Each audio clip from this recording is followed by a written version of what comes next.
This feels like a brand new project for Naughty Dog. It's probably the scariest thing I've ever done, was try to remake this game, because I'm remaking arguably one of the greatest games ever made. So is that everything you hoped for?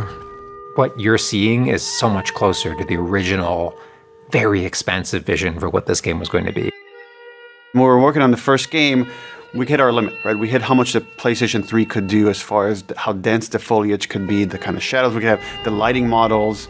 And now it's like to have all of that really be up like 2 generations past when we first made that game is staggering. Like there's parts where like I just pause the game and like I can't believe what I'm playing. The facial animation is just way more believable. Like all the nuances, all the little subtle reactions, glances, glares, right? Like you get all of it in a way that you never got before.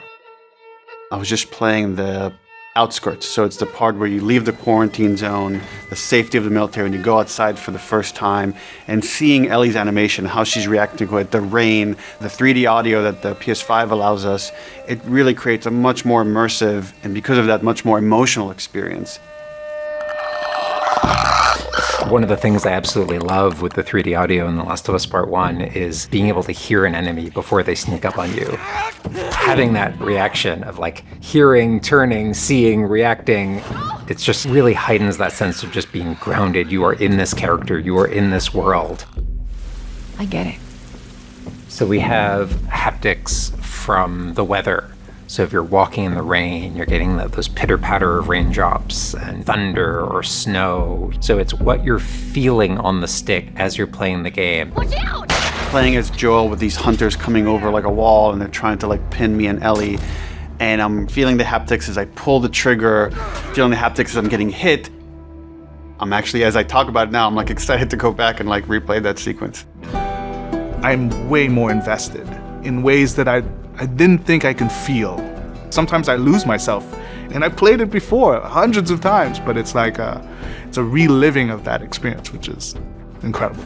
Who's there? So we're adding a bunch of features, and then we hope when the player plays it, they don't think about any of them.